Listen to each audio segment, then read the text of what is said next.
ፊልሙ የሚጀምረው ጌሪ ፈርናንዴዝ የተባለ ታዋቂ ነጻ ተፋላሚ ሸምገል ያለ ሰው በህንድ ሙምባይ እስር ቤት ውስጥ ሲማቅቅ በማሳየት ነው። ጌሪ ቀኑ በብቸኝነት የተሞላ ሲሆን ከዚህ በፊት ባደረገው ነገር የተጸጸተ ይመስላል። ብዙ ዓመታትን ስለታሰረ በተለቀቀ ቀን ልጁ ሞንቲ ፈርናንዴዝ ነበር የተቀበለው። ግን ጌሪ ትልቁ ልጁ ዴቪድ ፈርናንዴዝ እንዳልመጣ ሲጠይቀው ሞንቲ እሱ መምጣቱ በቂ እንደሆነ ተናግሮ አባቱ ዴቪድን በመጠየቁ ይናደዳል።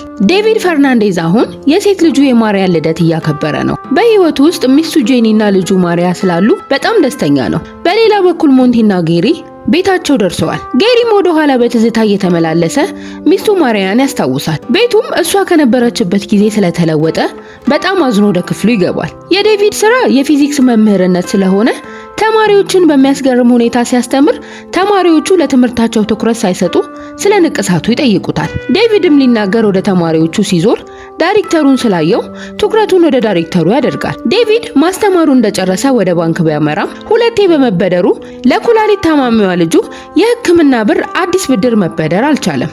ዴቪድ በመምህርነት ሙያ ላይ ይስራ እንጂ በፊት ነጻ ተፋላሚ ስለነበረ በድጋሚ ብር ስለሚያስፈልገው ወደ ፊልሚያ ቦታ ሄዶ ይፋለማል። በሌላ በኩል ልክ እንደሱም ታናሽ ወንድሙ ሞንቲ ለብር ብሎ የህገ ወጥ ነጻ ፍልሚያ ያደርግ ነበረ። በዚህ ሰዓት ፓሻ የተባለ ሰው ልጁን ተከትሎ የመጣውን ታላቅ ተፋላሚ የነበረው ጌሪን አይቶ ይገረማል። ምክንያቱም ጌሪ ፈርናንዴዝ በነጻ ፍልሚያ ውስጥ እንደ አፈ ታሪክ የተቀመጠ ስም ነበረ። ፓሻ እዛ የተገኘው ሙስጠፋ የተባለ ተፋላሚን ይዞ ስለመጣ ቢሆንም በጣም የተማመነበት ሙስጠፋ እንደ እድል ሆኖ የተዘናጋውን ሞንቲን ያሸንፈዋል። ከውድድሩ በኋላም ችሎታውን ስላልተጠቀመ ጌሪ ለልጁ ሞንቲ አልኮል መጠጣት እንዲያቆም ይነግረዋል። ሞንቲ ግን እሱም በአንድ ወቅት ጠጥቶ እንደነበረ ለአባቱ ይመልስለታል። በዚህ የተናደደው ጌሪ መጠጥ በመጠጣቱ ሁሉንም ነገሩን እንዳጣ፣ ተፋላሚ መሆን ቀላል እንዳልሆነና በሱና በዴቪድ መካከል ያለው ልዩነት ይሄ እንደሆነ ይነግረዋል። ሞንቲም የዴቪድን ስም በመስማቱ ተናዶ አባቱን በቆመበት ጥሎት ይሄዳል። ዴቪድ ወደ ቤቱ ከተመለሰ በኋላ ሚስቱ ጄኒ ፊቱ ላይ ያለውን ቁስል አይታ በድጋሚ ለምን ህገወጥ ፍልሚያው እንደተፋለመ በመጠየቅ ስትቆጣው ዴቪድ ባንኩ ተጨማሪ ብድር ለመስጠት እምቢ ስላለው ልጃቸው የሆነ ነገር እንዳትሆን ብሎ እንዳደረገውና ልጁ አንድ ነገር ብትሆን ለራሱ ይቅርታ እንደማያደርግ ስለነገራት ጄኒ እሱም ቢጎዳ እሷም ለሱ ይቅርታ ማድረግ እንደማትችል ትነግረዋለች። በማግስቱ ጠዋት ትምህርት ቤት ውስጥ ዴቪድ ለልጁ ሕክምና ክፍያ ብሎ ህገወጥ ፍልሚያ ውስጥ መሳተፉ ስለተሰማ የትምህርት ቤቱ ዳይሬክተር ወደ ቢሮ ጠርቶት ጊዜ ወስዶ የግል ጉዳዮቹን እንዲፈታና ችግሩን ስለሚያውቅ ብዙ እንደረዳው ግን ለትምህርት ቤቱ ማኔጅመንት ቦርድና ለተማሪ ቤተሰቦች የሚመልሰው መልስ ስላጣ በአሁኑ ከስራው እንዳሰናበተው ይነግረዋል። ዴቪድም ዳይሬክተሩ ብዙ ስለረዳው ውሳኔውን ሳይቃወም አመስግኖ ከቢሮ ይወጣል። በዛው ምሽት ልጁን ወደ ሆስፒታል ወስዶ ህመም እንዳይሰማት እያዝናኑ ዲያሊሲስ ካስደረጉ በኋላ በትውስታ ከሚስቱ ጄኒ ጋር እንዴት እንደተገናኙ ያሳየናል። ጄኒ ዴቪድ ህገወጥ ነጻ ፍልሚያዎችን አድርጎ ሲመለስ ሀዘኑን ተረድታ በላከችለት ኬክ ከተዋወቁ በኋላ ዴቪድ ስራዬ ብለው ስለተከታተላት በቶሎ ተግባብተው ፍልሚያውንም አቆሞ መምህር ስለሆነ ወዲያው ነበር የተጋቡት። ልጅ ከወለዱ በኋላ ጥሩ ህይወት በደስታ መኖር ቢጀምሩ አንድ ቀን ግን የልጃቸው ኩላሊት ስለደከመ ለጊዜው ዲያሊሲስ ማድረግ እንዳለባትና በቅርቡ ደግሞ የኩላሊት ንቅለ ተከላ ማድረግ እንዳለባት ስላወቁ የህይወታቸው ደስታ ደብዝዟል። ከትውስታው ስንመለስ ዴቪድ እና ጄኒ ልጃቸውን ወደ ቤት ይዘው ይመለሳሉ። በዚህ ሰዓት አባቱ ጌሪ አበባ ይዞ ላደረሰበት በደል በሙሉ ይቅርታ ቢጠይቀውም ዴቪድ ግን በሱ አንድ ስህተት የተነሳ የእድሜ ልክ ህይወቱ ስለተበላሸ እንዲሄድ ይነግረዋል። አባቱ ጌሪም ስላልሰማው ዴቪድ ይገፈትረዋል። በዚህ ሰዓት ሞንቲ አባቱን ስለገፈተረው ተናዶ ከዴቪድ ጋር ሊደባደብ ቢመጣም ዴቪድ ግን በጥፊ መጥቶ እንዲወጡ ስለተናገረ አባታቸው ጎትቶ ሞንቲን ይዞት ይሄዳል። ጌሪ በተፈጠረው ነገር ጥፋተኛ እንደሆነ ስላሰበ ወደ ክፍሉ ገብቶ ራሱን ይቀጣል። ሞንቲም የተጎዳውን አባቱን ለማረጋጋት ይሞክራል። ሞንቲ በአባቱ ሁኔታ ወደ ኋላ አዝኖ ያስታውሳል። በልጅነቱ አባቱ ጌሪ ወደ ቤት እናቱ ሳራ ስለሞተች ሞንቲን ይዞት ይመጣል። በዚህም ጉዳይ ከሚስቱ ከማሪያ ጋር በሱ ምክንያት ከተጨቃጨቀ በኋላ በር ላይ ጥሎት ይሄዳል። ዴቪድ ግን እጁን ይዞ ወደ ቤት ካስገባው በኋላ ልደቱ መሆኑን ስለነገረው ማሪያ በነገሩ ብታዝንም ጥፋቱ ላልታያት ሞንቲ እንደ እናት ልደቱን ካከበረችበት ቀን ጀምሮ እንደ እናት ሆና በፍቅር ትቀበለዋለች። ግን ሁልጊዜ ጌሪ እየሰከረ ስለሚመጣ ዴቪድ ስለሚርቀው ሞንቲ ግን ከአባቱ ጋር ይሆናል። እያደጉ ሲመጡ ዴቪድ ከአባቱ ነጻ ፍልሚያ ቢለማመድም በአንድ በተረገመ ምሽት በሞንቲ ልደት ቀን ጌሪ ሰክሮ ስለመጣ ይቅርታ ለማለት ሚስቱ ማሪያን አጠገብ ሆኖ የሞንቲን እናት የሳራን ስም ስለጠራ ማሪያ ተናዳ በልጆቻቸው ፊት የሳራን ስም በመጥራቱ ብዙ የሚያናድዱ ቃላትን በቁጣ ተናግራ በጥፊ ትመታዋለች። ጌሪም በጥፊው ተናዶ ጥፊውን በኃይል ስለመለሰላት ማሪያን ግድግዳው ስለመታት በወደቀችበት ትሞታለች። በዚህ ስራው ጌሪም በፖሊስ ታጅቦ ሚስቱን ቢቀብራትም ዴቪድ ግን በአባቱና በወንድሙ ተናዷል። ከትውስታ ወደ ሆኖ ጊዜ ስንመለስ ሞንቲ በአባቱ ሁኔታ ተናዶ በድጋሚ ከፓሻ ሰው ከሙስጠፋ ጋር ስለተገናኘ በአሁኑ ሞንቲ ሙስጠፋን በል አጥንቱን ቢሰብረውም ለአባቱ ግን ሙስጠፋን እንደ ዴቪድ አስቦ እንደቀጠቀጠው ስለነገረው ጌሪ በነገሩ ደንግጧል። በማግስቱ ፓሻ ሙስጠፋ መጎዳቱንና የተዘጋጀውን የአር2ኤፍ ነጻ ፍልሚያ ታላቅ ውድድር መወዳደር እንደማይችል ስለሰማ ቢናደድ በዛ ሰዓት ዴቪድ መጥቶ የአር2ኤፍ ነጻ ውድድርን እንዲያወዳድረው ይለምነዋል። ፓሻም ከሱ ሰልጣኞች ጋር ተፋልሞ ካሸነፈ እንደሚያሳትፈው ስለነገረው ዴቪድ ከአንዱ ተፋላሚ ጋር ነፍስ ቀረሽ ትግል ከታገለ በኋላ ስላሸነፈ ከወንድሙ ሞንቲ ጋር ወደ ውድድሩ ተቀላቅሏል።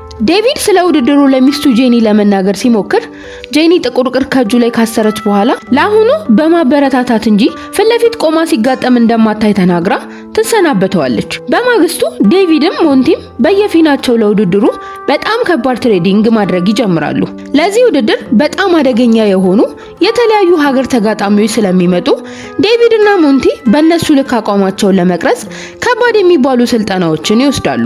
አንድ ቀን ምሽት ላይ አዘጋጁ አቶ ቢልገንዛ ሁሉንም ተጫዋቾች ማስተዋወቅ ሲጀምር ሁለቱ ወንድማማቾች በውድድሩ መካፈላቸውን ያውቃሉ። በዚህ ውድድር ላይ ከዚህ በፊት አሸናፊ የነበረው ጀርመናዊው ሉካ ሲሆን ሁሉም የማሸነፍ ግምቱን ለሱ ሰጥቷል። በዚሁ ምሽት የመክፈቻ ውድድሩን ለመወዳደር ሞንቲ ስለፈራ እየተንቀጠቀጠ በፍርሃት አልኮል ለመጠጣት ሲሞክር አባቱ ጌሪ ስለያዘው መጠጡን ተቀብሎ ሲጠጣ ቢታይ ከውድድሩ ውጪ እንደሚሆን ነግሮት ወደ ውድድሩ እንዲገባ ያደርገዋል። ሞንቲ የመጀመሪያ ግጥሚያው ከአስፈሪው ጋማ ጋር ቢሆንም ውድድሩ ከጀመረ በኋላ ብዙ የተወራለትን ጋማን በአንድ ቦክስ ስለዘረረው ሙሉ ተመልካቾች ሞንቲን መደገፍ ይጀምራሉ። በሌላ በኩል ዴቪድ ወደ ሆስፒታል ስለማይወስዳት ልጁን ተሰናብቶ ወደ ውድድሩ ሊገባ ሲል አባቱ ጌሪ ከጠባቂዎች ጋር ለመግባት ግብ ሲገጥም ስላየው ጌሪ ለዴቪድ መልካም ምኞቱን ይገልጽላታል። ዴቪድም ከብራዚሉ ካሮልስ ጋር ሊጋጠም ወደ መወዳደሪያ መድረኩ ቢገባም በመጀመሪያ በጣም ተመቶ ለመሸነፍ ቢቃረብም እንደምንም ችሎ ስለቆየ ወደ ሁለተኛው ዙር ያልፋል። በሁለተኛው ዙርም ተመልካቾችን አስደምሞ ወደ ቀጣዩ ዙር ይቀላቀላል። በማግስቱ ማታ ሞንቲ አሜሪካዊ ተጋጣሚውን አሸንፎ በድል ሲያጠናቅቅ ዴቪድም ከቻይናዊ ተጋጣሚው ጋር ተጋጥሞ ከባድ ፈተና ቢበዛበትም በስተመጨረሻ ግን አሸንፏል። እንደዚህ ያለ ከ10 ተፋላሚዎች 6ቱ ተሸንፈው 4ቱ ስለቀሩ ኃያሉ ሉካ ከሞንቲ ጋር ደርሶታል። በመጀመሪያው ዙር በአቋም የሚበልጠው ሉካ ሞንቲን ቢደበድበውም ብልሃተኛው ሞንቲ ግን በአንድ ቦክስ ቴክኒኩን ተጠቅሞ የሰማይ ስባሪ የሚያክለውን ሉካ በአድናቂዎቹ ፊት ለፊት ዘርሮት ለፍጻሜ አልፏል። አሁን የቀረው ዴቪድ ነው። ተራው ደርሶ ወደ መወዳደሪያው መድረኩ ሲገባ ሚስቱ ጄኒ ልትደግፈው ስለመጣች ደስ ቢለውም ከተጋጣሚው ሀመር ጋር መፋለም ስለከበደው ቦታው ላይ የነበረው አባቱ ጌሪ ወደ መድረኩ አጥር ጋር ተጠግቶ ቴክኒኩን ስለነገረው ወደ አቋሙ ቢመለስም ሀመር ግን በጌሪ ተናዶ ስለነበረ ጌሪን ከብረቱ ጋር በካራቴ ስለወረወረው ዴቪድ በአባቱ መመታት በጣም ስለተናደደ ለሀመር የሚገባውን ዋጋ አባቱን ለመታው ጭምር አድርጎ በመቀጥቀጥ አስከፍሎታል። በዚህም ጌሪ ደስ ቢለውም ለፍጻሜ አብረው የደረሱት ግን ወንድማማቾቹ ዴቪድ እና ሞንቲ ነበሩ። የሁለቱን የደም ዝምድና የሰማው ሰው በሙሉ በሁለቱ ወንድማማቾች ነገር ግራ ቢጋባም ጄኒ ዴቪድን ለማውራት ትሞክራለች። ግን ዴቪድ ለልጁ ሕይወት ብር ስለሚያስፈልገው ወደ መወዳደሪያው መድረክ ሳያመነታ መጥቷል። ሞንቲም የወንድሙን የበታች መባል ስለማይፈልግ ልኩን ለማሳየት በደንፉ ውድድሩን ተቀላቅሏል። የሁለቱ ልጆች መጋደል ያላስደሰተው አባታቸው ጌሪም የውድድሩን ቦታ ለቆ ለመውጣት ይዘጋጃል። ውድድሩ ከጀመረ በኋላ ሞንቲ በእልህ ወንድሙ ዴቪድን ለመጉዳት ይደበድበዋል። ዴቪድ ግን የወንድምነት ልብ ይዞት በትንሹ ይመታዋል። በሁለተኛው ዙር ግን ዴቪድ ሞንቲን በጥቂቱም ቢሆን እየመታው ለማሸነፍ የሚያስገኘውን እድል ያመልጠዋል። ሞንቲ ብዙ ሰዎች ስለደገፉት ሊረጋጋ ስላልቻለ ዴቪድ አቅፎ ያሳደገው ታናሽ ወንድሙን በአሰቃቂ ሁኔታ እጁን ይሰብረዋል። በዚህ ሰዓት አባታቸው ጌሪ መጥቶ በመድረኩ አጥር ቢመለከትም ሞንቲ ግን ትከሻውም ተሰብሮ ውድድሩን ለማቋረጥ ስላልፈለገ ጌሪ ወደ ዴቪድ ጋር ሄዶ በሱ ጥፋት ወንድሙን እንዳይበቀለው ወንድሙ ስለሆነ እጁን ከሰበረው በቂ መሆኑን ይነግረዋል። ዴቪድም በሞንቲ ፊት ላይ ያሳደገውን ትንሹን ሞንቲ ይታየዋል። ሞንቲ ግን ላለመሸነፍ በአንድ እጁ ለመጋጠም ስለተነሳ ዴቪድ ወንድሙ ቢያሳዝነውም የልጁን ሕይወት ለማትረፍ ብር ስለሚያስፈልገው እያለቀሰ ካነቀው በኋላ ከዚህ በላይ መጉዳት ስለማይፈልግ እንዲረዳው ያሳለፈው ነገር መጥፎ እንደነበረ ይነግረዋል። ሞንቲም የሞተችው የሱም እናት እንደነበረች እሱም እንደሚጎዳ ስለመለሰለት ዴቪድ ስላልተረዳው ይቅርታ ይጠይቀዋል። በዚህ ሰዓት ሞንቲ ውድድሩን እንደተሸነፈ በእጁ ምልክት ስለሰጠ ዴቪድ ውድድሩን አሸንፎ ከወንድሙ ጋር ተቃቅፎ ከሜዳው ሲወጣ ፊልሙ ያበቃል።